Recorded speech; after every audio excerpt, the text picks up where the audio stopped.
Hello my lovelies, my name is Brie and welcome to the first video on my YouTube channel. Hi, if you don't know me, my name is Brie. I am a stay-at-home mum, 27 years old, to two little girls. I have Delilah, who is 2, and I have Grace, who is 3 months old. And this is going to be a quite interesting get to know me video. I'm doing a life update. A really big life update. I did do a little one over on my TikTok. You're more than welcome to go follow me over there. If you don't, if you came from that video, hello and I love you. So get to know me a little bit as you learn about my big life changes. I'm a yapper, I'm a rambler through and through. So if this is your first introduction to me, I'm deeply sorry.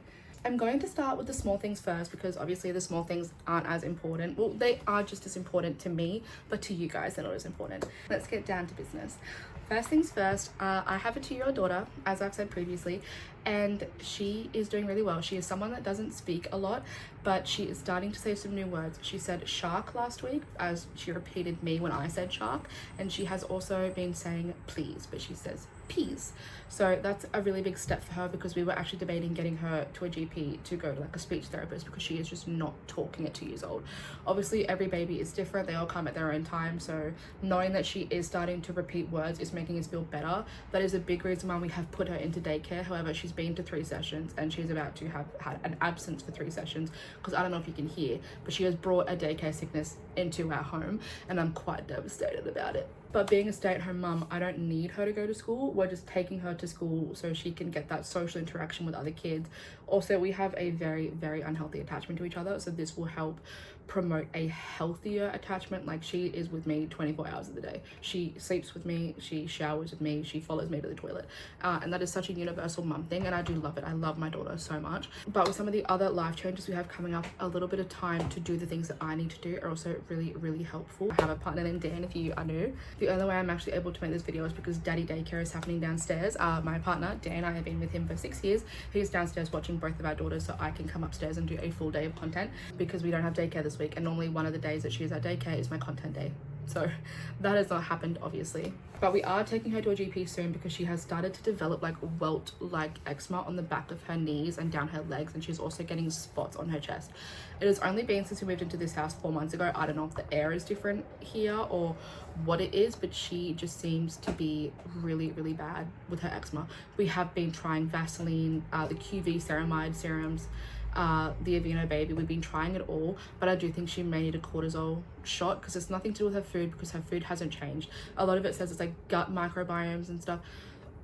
Her eating hasn't changed from our last house to this house, so I don't know why that would be causing an issue with her intestines now, but I don't think so. I don't think that that's the reason. I think it's just the air is different or she's having a reaction to something, but I don't know what. So we are going to go get her checked out from a GP because Dan now has a car. If you're new, my partner had his car has shit itself about 2 weeks ago. We've been very, very fortunate that my best friend has been lending us his car so that we can get Dan to and from work and do what we need to do as a family. But Dan is very, very fortunate. He is very, very fortunate to have been able to get a loan outright from his father. So we are now $27,000 in debt to Dan's dad, which is a lot to think about. We're very fortunate to not have interest pulled on top of that, so we just have to pay the $27,000 and then we're good. And I'm hoping to have that paid off within the next 2 years, preferably sooner, but I'm being realistic based on our budget and our income right now, which is not a lot as I'm only a stay-at-home mom. So yes, we have $27,000 in debt to Dan's dad, but we are very, very fortunate that he is able to give us that money and isn't in a desperate hurry to get it back. He does have other savings to fall back on. Dan's whole family is so good with money, and I am a spender. I'm a spender and I've blown all of Dan's money, unfortunately. Sorry, Dan. But he gets his new car this week. Well, by the time you see this, he would already have his new car, but he gets his new car this week and it is very, very exciting. He's getting the full show, he's getting the ribbon, the show off, and he's going by himself. I'm staying home with the kids. Firstly, because we can't all fit in the car because my friend has to drive him, and secondly, because I don't want the girls to ruin it. I want it to be all about Dan and him, so that is going to be very, very exciting for him. We are not going to show the actual car because then that's like a safety issue, but I will make videos about his car, like getting a first aid kit ready for his car. Do you see my cat? Hi, Wheelie. Now, 4 weeks ago, I had my gallbladder removed. Since then, I have gotten this daycare sickness and I have also gotten acute pancreatitis due to my gallbladder being taken out. But I am 4 weeks post-op now. I am nearly finished with my course of antibiotics and I am feeling a lot better. I am not having as many issues with food. In fact, I'm actually really good with food. I can eat now without feeling too sick. Sometimes I kind of just get like a drop and I'm like, I need to go to the bathroom. But then when I get to the bathroom, nothing actually happens because I find that I'm having issues going to the toilet. That's very TMI. But I like being informed. I like looking things up and being like, hey, this is what happens when things, when you need to know something. I like looking it up and having an answer. So I like to just be as transparent as possible. I'm also not someone that likes to lie. So I struggle with going to the toilet. So I am going to talk to my GP about whether or not I need to get like a stool softener. Oh my gosh, you are everywhere, darling. But I need to manage how to be better. I am going to talk to my GP about getting some supplements, what kind of supplements that I need. I'm also going to talk to my GP about getting a referral for a dietitian to help me. I'm also a bigger girly who doesn't have a gallbladder, so I am someone that likes to eat, girl. This is going to be something that affects me for the rest of my life, to be as frank as possible. Obviously, I can go on. It's just I got to figure out what food works for me, what foods don't, and just how to manage it all. And it's going to just be a process that I have to learn to live with. So we'll see how that goes. I have 3 big things to discuss. I only talked about 2 of them on my TikTok, so you guys are getting a 3rd one for free. I am looking into starting an Etsy business. As you can see, I'm a book girly through and fucking through. I am a book lover. We just moved from a very family friendly community, and when we moved from there, I had 30 books that I unhauled and wanted to get rid of. I also had a bunch of face masks from Christmas that irritate my skin. I have very sensitive skin. Don't know if you need to know that, but I'm telling you the full story.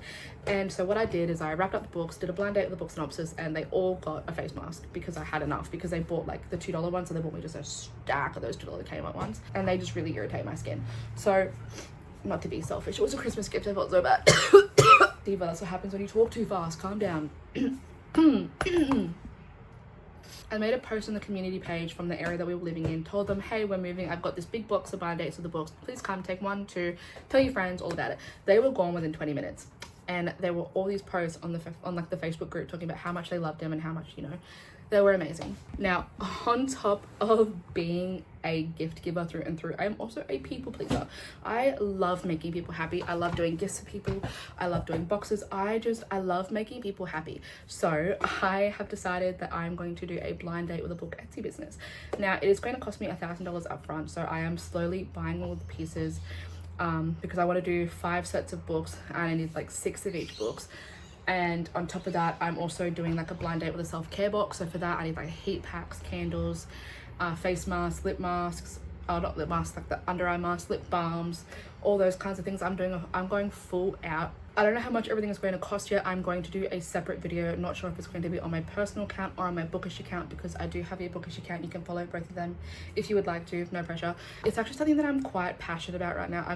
I have undiagnosed ADHD, and I feel like I will drop this the second that I do the first one. We will see how it goes, but I'm very, very excited. It's something that I'm really looking forward to, and I'm motivated to do it, which is something that I do tend to struggle with, is just finding the motivation to do things, especially when I want to do them and I enjoy doing them. Speaking of being a book lover and finding motivation and struggling with my undiagnosed ADHD, is I have been wanting to write a book. For years, I used to write Twilight and One Direction fan fiction when I was in high school, and then after high school I actually wrote Haikyuu fan fiction. I was that girl. My books on Quote.V were actually so popular that they were getting republished. Like, people were stealing my work and claiming it as their own, and it's like, girl, I'm clocking that real quick. That's mine. I actually had one it was called Princess in Converse, and I'm pretty sure it was a Niall Horan fan fiction on Quote.V. So if you've ever read that, and this would have been like 2013, 2014, 2015, like this was way back when, but I've deleted the account, so you would not find it now. Maybe, I don't know, unless someone has remade it and it's still up. But it was called Princess in Converse, and it was literally copyrighted to the point the picture was the same, but they did it in a different language. But someone actually messaged me, hey girl, this person has stolen your book and they just written it in a different language. Huh. And just claiming it as her own. Oh, well, that's a hell no.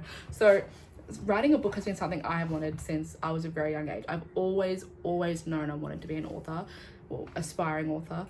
But the issue is that I'm currently writing I don't even know how many books in my head. Like it's actually insane. I'm writing like at least in my brain I have at least 5 series and like 6 singles going on, and the 5 series all have like 8+ books in them. So actually figuring out which book I want to focus on and write, because the way I write is also based on what I like to read at the time. So I have never ever contemplated writing a why choose, but for some reason in the month of June I was obsessed with reading why chooses, and I thought I have to fucking write one. So I started writing one. The issue is I only ever get the prologue and the first chapter, and then I'm stuck. I never go back to it, and then when I do go back to it, I'm just rewriting the prologue and first chapter until I like it, and then I pause it again, and then it's just that same cycle. So I never get past the first chapter. I wanted to be a published author by the time I was 25. I'm now 27, so I've said to myself, if I do not, from the 1st of July to 2026 to the 1st of July 2027, if I have not completely written a book, it doesn't have to be published, but if I have not completely written a book, I need to come up with the fact that I'm most likely never going to,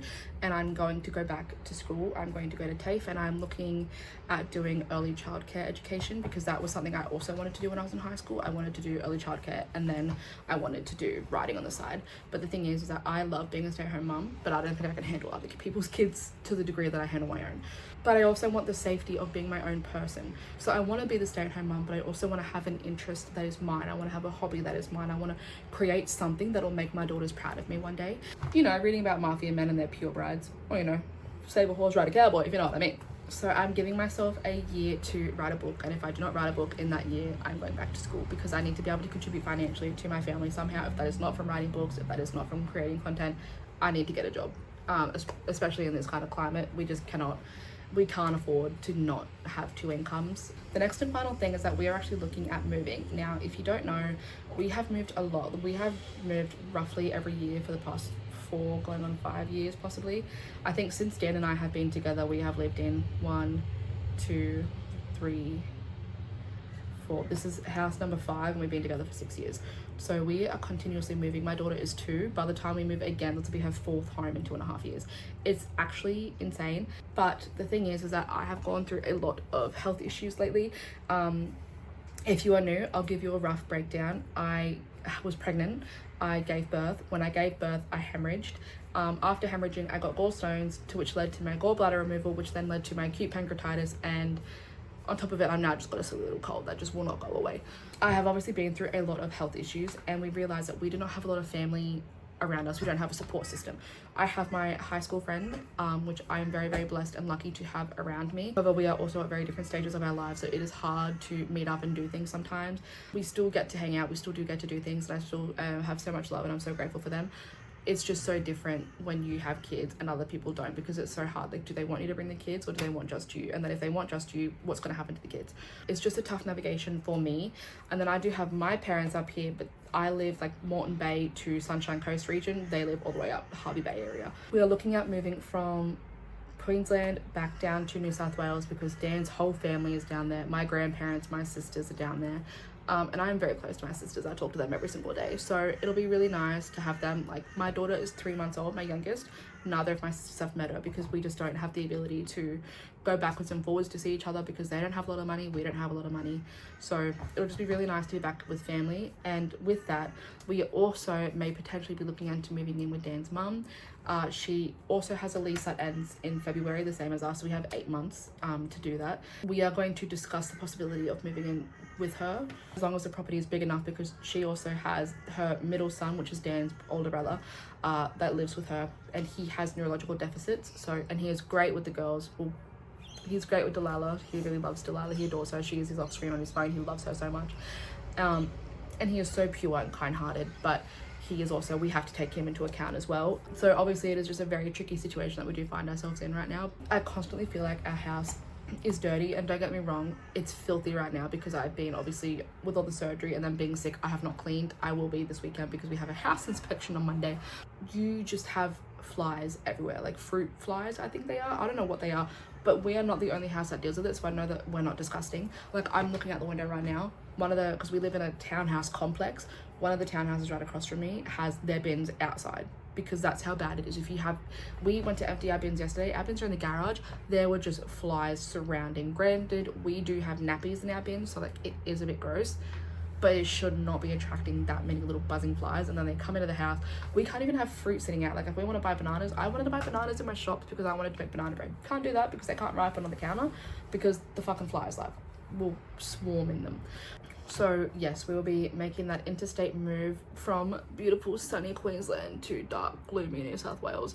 And I can say that because I've lived in New South Wales for a lot of my life. Fun fact, I was born in New South Wales, lived there until I was 9, went to live in New Zealand for 6 months, moved back to New South Wales until I was 12, and then from 12 to 19 I lived in Queensland, and then from 19 to 22